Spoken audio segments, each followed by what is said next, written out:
But I think the use of the word only in Mumbai is incorrect. People should take offense at that.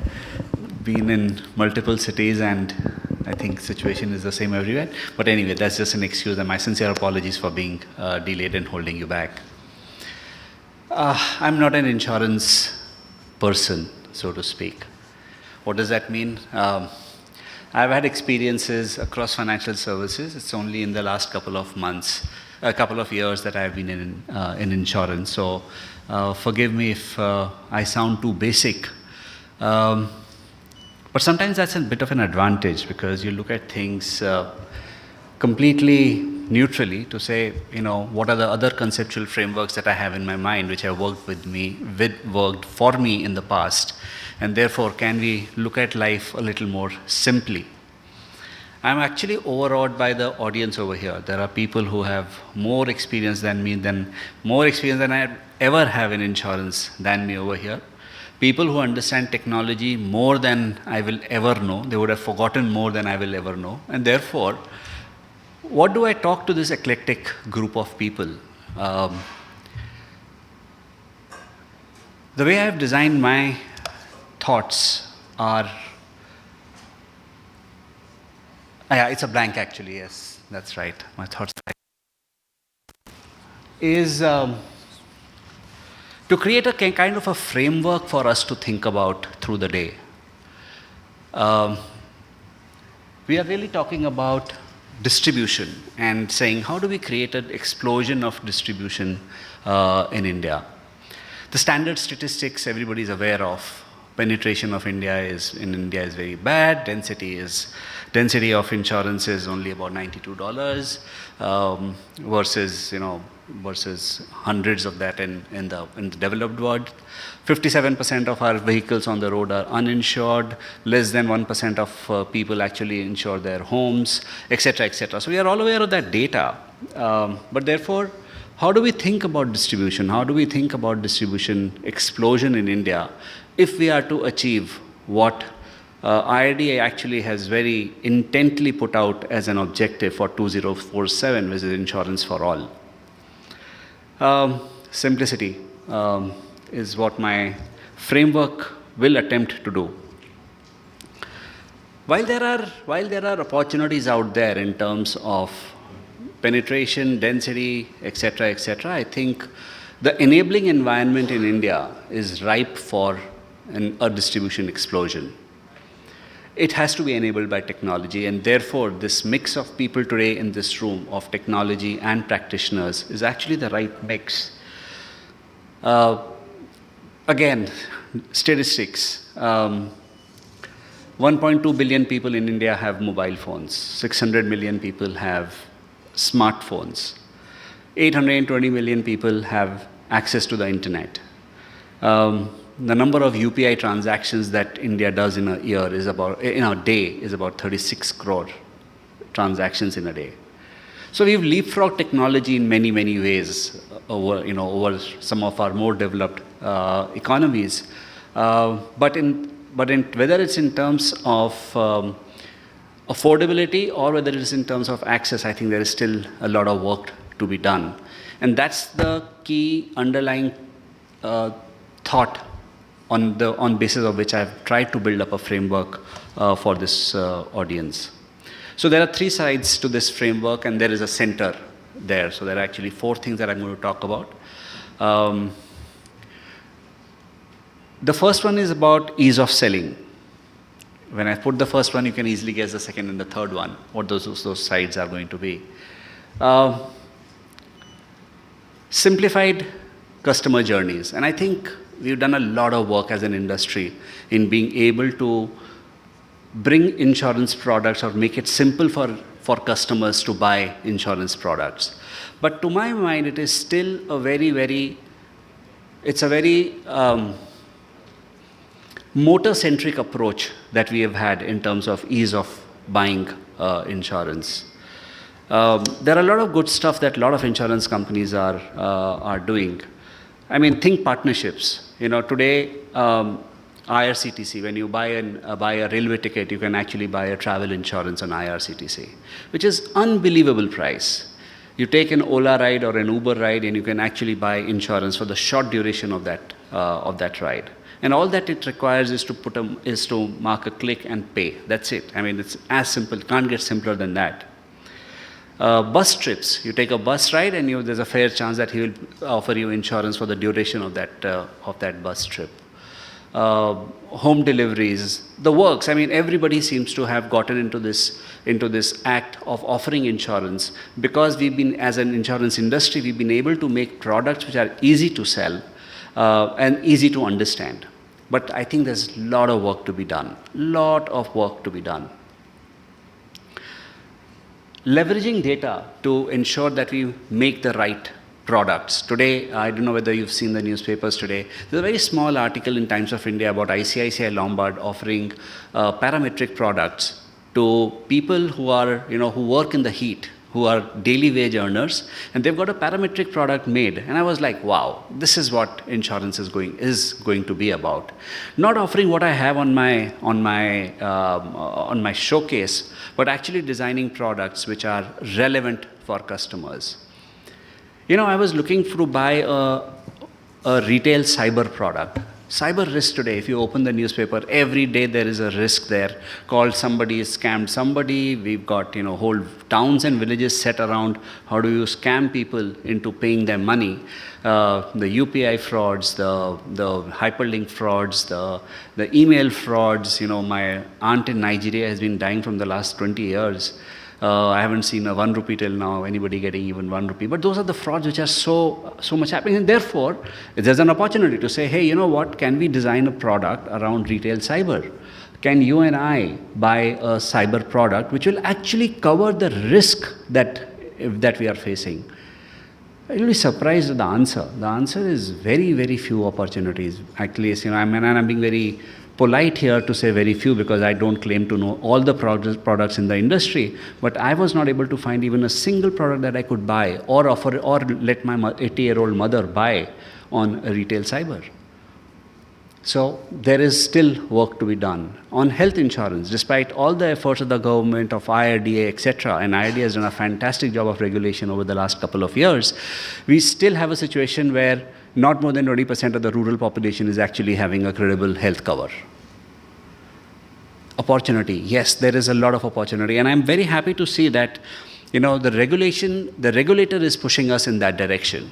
You must have read about the Bima Vahak initiative, which is being, driven by IRDA. Of course, as an insurance company, I don't like this because it means more cost to be done, more unease, more discomfort for me to set up those distribution channels. But that is the right thing to do. If we believe that 60% of India lives in Bharat and we don't have a reach there, then, and if we are being pushed into that, I think it's a right thing to do. There are 269,000 gram panchayats in the country. If I ask randomly over here, do you know what is a gram panchayat? Most likely some of the young ones will say, oh yes, there is an OTT series on Amazon called Panchayat. And that's actually the answer I've gotten in my organization. One guy actually raised his hand tentatively, sir, मैंने वो पंचायत देखा है. अच्छा ठीक है, that's a good start, I guess. The rural obligation regulation by IRDA. I think these are all steps in the right direction. It will force us to think differently. It will force us to innovate, not only on the product side, but also on the distribution side. Putting people behind every problem is not going to be the solution. In fact, the whole Bima Vahak regulation talks about not only being a women-centric channel, but also talks about how the end-to-end journey has to be digital. And in a way, kind of acknowledging the fact that today, so much of India is connected. And therefore, digital journeys are going to be the way forward. I can go on about product innovation. I mean, telematics, pay as you drive, pay how you drive, pay when you drive. I mean, those are absolutely stunning innovations that have happened. Not only on the motor side, but on the health side. I mean, a simple thing like a hospicash, a loss of job product. These are really good innovations, and we really need to keep thinking about how do we make products more affordable. Because unless the ecosystem, the entire ecosystem, which is the insured, the insurer, and the partner, have an economic interest in that initiative, it will not succeed. The second aspect will be ease of buying. Ease of selling is offering the product. The ease of buying is how do we make it very, very simple for people to actually buy the product. The direct to insurance company or direct customer walking in is actually a very small share of our total business in India. Less than 5% of the industry is actually direct to customer sales, and 95% of it is intermediated. Don't hold me to these numbers. Your number might be 7%, somebody's might be 3%, but the point is we are in the ballpark of about 5%. And therefore, the question that we need to ask ourselves is, do customers really understand the need for insurance? If I were to ask people over here in this room, and I won't embarrass people over here, how many of you actually have home insurance? I'll be surprised if more than 10% of people over here have, and this is an educated lot. Thank you so much for raising your hand. Thank you so much, sir. Thank you. 3 people out of maybe 30 people. So my statistics around 10% seems to be kind of working. And this is an eclectic group of educated people, well-versed with risk, know what home insurance is, know where to buy it from, etc., etc. If you had none of these variables, the percentage actually drops to less than 1%. So while there is ease of buying, especially on the motor side, I think the ease of buying is still missing on some of the other products which customers need, and customers really think about it. And in some geographies in India, they actually think about this as an investment. Even motor insurance is thought of as an investment. Health insurance is thought of as an investment. And frankly, there is something to be said to the industry as well. I mean, you look at the GMC, the group medical pricing, which happens. Okay, it's a cash replacement scheme. And a corporate gives me 100 rupees, he takes 98 rupees or 95 rupees or 100 rupees or 102 rupees as claims. It's a cash replacement scheme. I wonder why we do that. We have just become an administrative hub. It's not real insurance. It's not covering for calamities. We all offer GMCs of 3 years and 5 years, but do you really think that were God forbid, a bigger illness takes over? It could range from a heart disease, it could range from knee replacement, it could range to cancer, it could replace, any of the critical illnesses.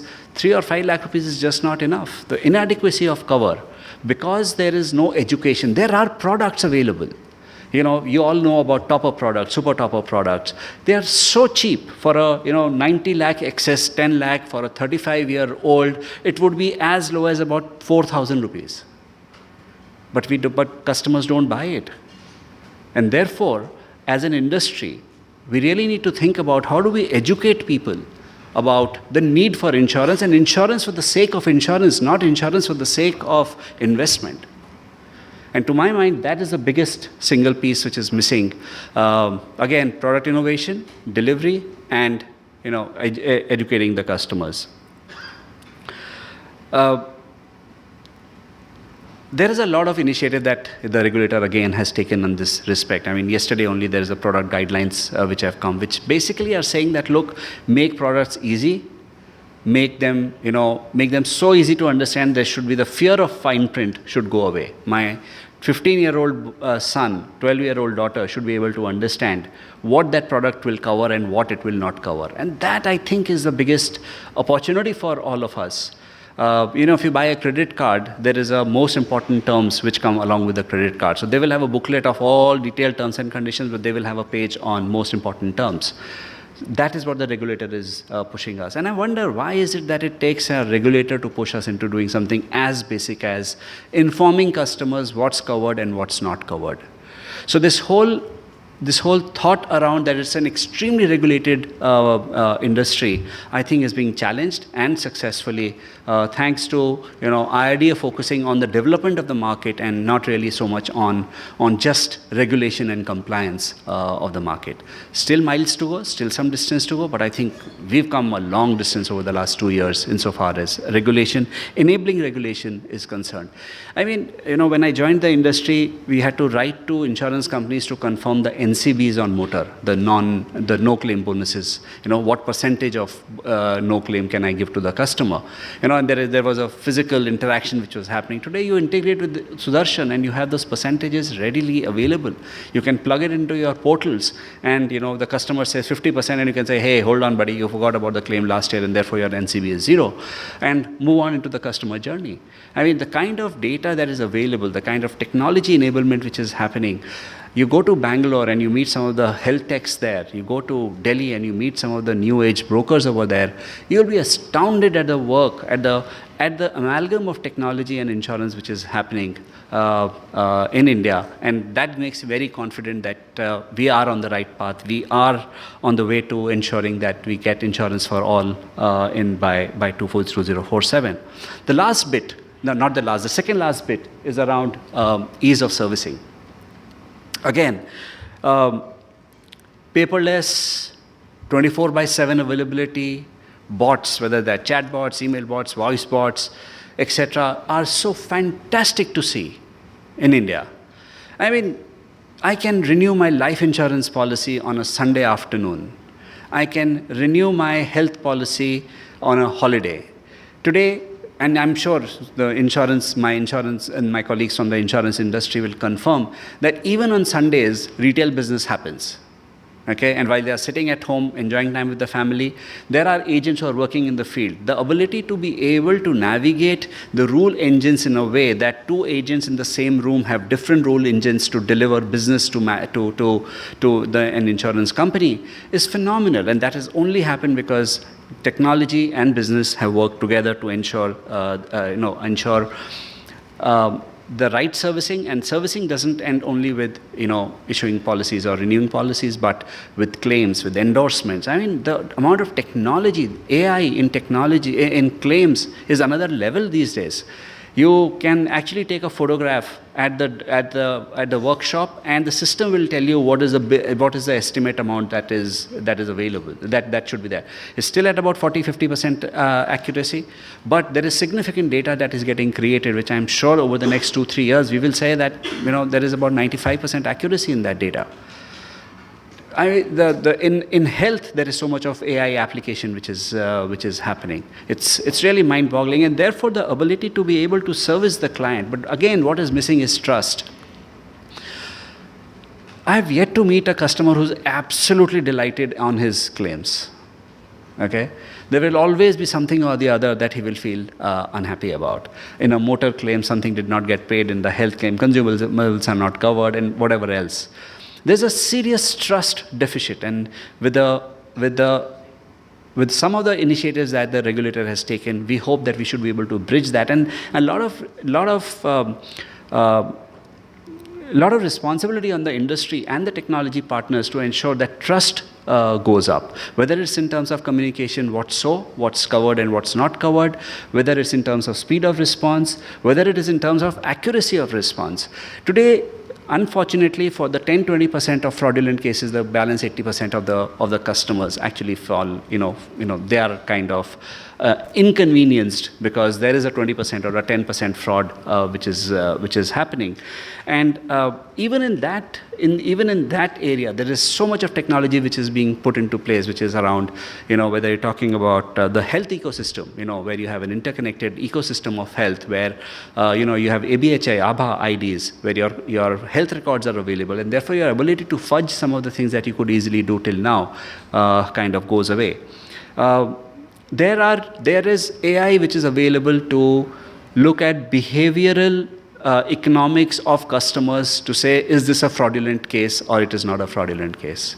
So if there is a combination of cognitive behavioral science and technology which is happening, which is being applied in the world of insurance to ensure that our frauds actually reduces, cost of doing business goes down, and therefore our ability to innovate, to provide products which are customer centric, which are cheap, which are affordable, goes up. I did say that there was a fourth piece in the center, which is about human interaction. No amount of technology, no amount of AI, ML, what have you, can take away from the fact that there is a human element in business. Strategy is usually a combination of effectiveness and efficiency. Effectiveness is about doing the right things. Efficiencies is about doing things right. So while technology can enable efficiency, effectiveness is something that will come out from the human brain. And therefore, while, yes, this is a conclave with insurance companies and technology, we should celebrate the innovativeness of the human brain, the empathy of the human brain, and the possibilities that come with the human brain. Thank you very much. I'm around. If you have any questions or comments, happy to take them on. Do we have any questions? Yeah. Can we have a mic over there, please? Thank you. Yes. Vikas ji is a very dear colleague from the industry. Just to introduce myself, I'm Chaitanya Basroor from JB Boda. We are one of the oldest insurance brokers in the country. Vikas ji, while we are all talking about insurance for all by 2047, and I'd love to live till that day and see that dream finally unfold and become true, But have we thought of it that, there has to be insurance education for all? I mean, I'll cite a personal example. Pre-COVID, I'm blessed with 2 daughters. My daughters used to know that the father is an insurance broker. So if the students in the class used to ask, what does your father do to earn your bread, they used to say he's an insurance broker. They used to say, insurance broker, okay, is it like a real estate broker? They used to explain, no, he studies the policies of clients, gives them the best coverage at the best price. Post-COVID, when they started listening to me, because we are all working from home, today they speak about risk management. So today when the kids ask them, they say he's a risk management professional. So that's where education comes in. So my request to you and people like you would be that, you reach to the right people within the government, the finance ministry, as well as the IRD and the policy holders, and actually educate kids at the school level.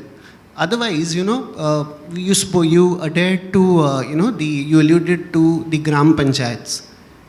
Insurance is still Bima or Jeevan Bima in villages. Insurance is absolutely. not disease, disability or motor. So that's the point. I had no questions, just a comment. No, absolutely fantastic, and thank you for saying that, because the 2 elements that I spoke about in my ease of buying and ease of servicing were about understanding the need for insurance and the trust factor. And you're absolutely right that this has to be ensured not by us advertising about it. Of course, that will help. I mean, look at the success of mutual fund industry. What a fantastic ad campaign they have run, and huge success. We can do that also. But additionally, what we need to do is to go to the school level and educate children from then to say, how do they relate to insurance? You're absolutely bang on. And, yes, and we should look at, influencing the policy, the education policy, to say, how do we include insurance as a subject from class 7th and 8th, so that people really get the need for insurance, get that insurance is something which is not, I will do it when I have the money, but it's an absolute essential. I mean, all of us have heard horror stories about, how accidents, fires, health calamities have destroyed families, have destroyed generations. We just don't talk about it enough. During COVID, you give a very brilliant answer. The industry paid 28,000 crores of claims during COVID. We were probably one of the few industries who did not go to the government for any SOPs. For an industry which earns about 5,000 crores in a year, all told, for paying 28,000 crores claims during COVID was a huge initiative by the industry, and I really feel proud about what the work that I am doing. Just like I'm sure you do. You're a risk management professional. You know how to assess risks of individuals, corporates, etc., and be able to provide solutions. If you think about it, and at a much philosophical level, at a more ontological level, it's a deeply satisfying work that we are doing in the insurance space. In fact, some of the newer age companies that I meet, which are health techs or distributors, they really define the business of insurance very, very differently. They say, one of them said, and there's a large distributor of ours in Bangalore who said, I am in the business of making India healthy. And I said, wow, what a great place to start your work from. To say, I'm not here just to sell insurance, but I'm here to actually make India happy. And the way your daughters have defined this, that you're a risk management professional and not an insurance broker, doesn't matter whether you're an agent, whether you're a point of sale person, or whether you are a CEO of an insurance company. We are risk management professionals, and that gives us pride. And our technology partners are the ones who are ensuring that we deliver that expertise to customers. So yeah, thank you so much for saying that, sir. Thank you. Yeah. Yes, please. Yes, please. I'm here till the time the organizers throw me out. I'll be here. Don't worry, sir. Please go on. Thank you, Mr. Vikas. And actually, I like your initials saying on home insurance. So there was an article which came from the regulator side that they are thinking of offering a life cover, a health cover, that is a home insurance cover, all embedded together. Now the factor which remains over here is that you have a life insurance company and a general insurance company combining, giving a combi kind of a cover. This was a discussion which was going around, but it was always stuck around basis the affordability factor. Now, since you are in the GI space, and probably if you have to offer that, and you might have to, collaborate with a LI to offer this kind of a cover, and then when it comes to the, affordability factor, what are your views on those kind of coverages which IRD is looking at? Again, I'm a big fan of what IRD has been doing. I'm sorry, but if I sound like, I'm pandering to IRD, I'm not. I've been a fierce critic, and I'm a big fan now. I think it's a step in the right direction. Why do I say that? Look, as an insurance, we are a risk management professional. Whether it's a life product, whether it's a general product, or it's a health product, it's only a question of regulation, and it's only a question of our own mindset. World over, there are a lot of examples where there is only one entity which is looking at general and life. In fact, in India also, there is talk about having uniform licenses, one license to do life and general as well. So why is this simplified product? So one is, of course, the legalities of it, whether a general insurance is a life insurance, there are life insurance, all those are legalities, those are all compliance related issues, and I'm sure regulation will be there. Thank you so much. Enabling regulation will be put into place. The bigger objective which is getting met is simplicity of product. To say, here is, in fact, the Bima Sugam initiative, which is, there is a regulator sponsored portal where the customer can actually go and buy. Why do we need it? Has there ever been a supply side problem? No, there hasn't been. But it's extremely required because the confidence that the customer gets, saying, yeah, IRDA ka website hai. Right, wrong, etc. There's separate, it's a separate legal entity and so on and so forth. But it's a government-sponsored, website, and therefore people who are offering products over there will not be fly-by-night operators.